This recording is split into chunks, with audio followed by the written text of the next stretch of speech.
Ассаламу алейкум достор, биздин спорт каналдын жалпы катталуучулары жана ММА күйөрмандары. Бүгүн биз поп ММА'деги белгилүү мушкерибиз Марсель в любое время Нурланбек уулу тууралуу кеп кылабыз.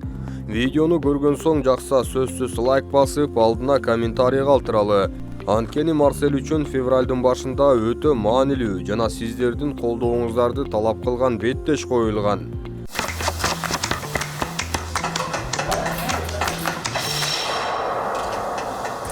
Айбек Генжешев.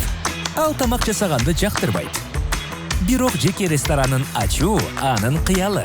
Айбек Мой О тиркемесинин которуу жөнөттү.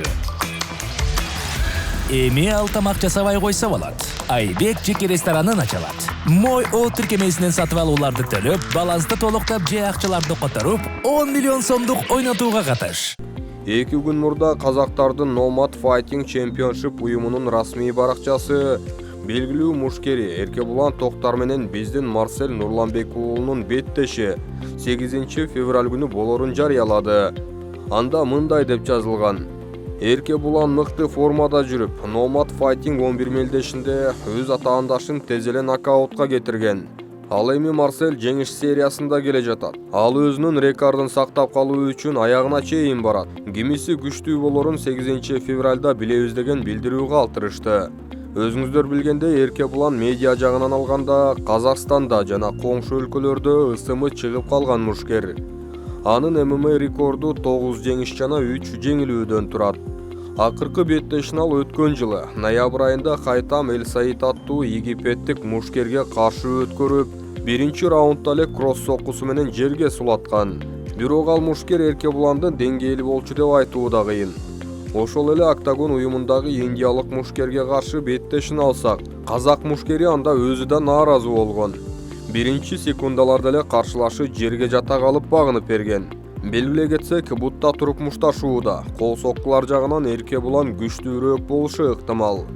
Ал эми партерде Марсель андан бир топ алдыда экени айтпасак да белгилүү. Казак мушкери өткөрүп жүргөн беттештеринде жалаң бокс менен же буттарды ыргытуу менен мушташканды жакшы көрөт. Бирок күрөш жагынан аксап турганы анык эмеспи. ММА карьерасындагы 3 беттешин ушул партердин айынан уттурган. Өзбектердин 2 мушкерине жеңилгени менен кайрадан экөөнүн тең реванш алганын билсеңиздер керек. Ошондой эле ирандык мушкерге да муунту ыкмасы менен жеңилип калган. Эми кызыгы Марсель менен боло турчу беттеши ММА эрежеси менен эмес, кулачкада.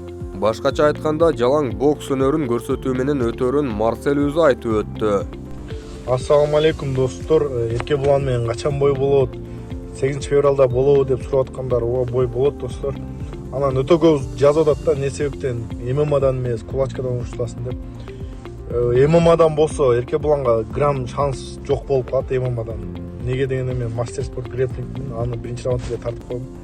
Ошол себептен чисто кулачка Эркебуландын базасы стойка, мындай боксер эмес да Эркебуланчы.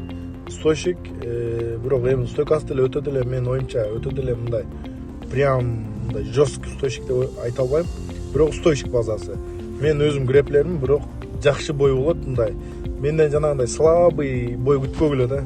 Чисто врубка до конца куда каласа. Колдон келгенин жасайбыз, калганын Алладан достор. Анықтан бойду күткүлө. Куда каласа 8 февралда чисто кулачкадан болот. Анан өтө көп жазылат.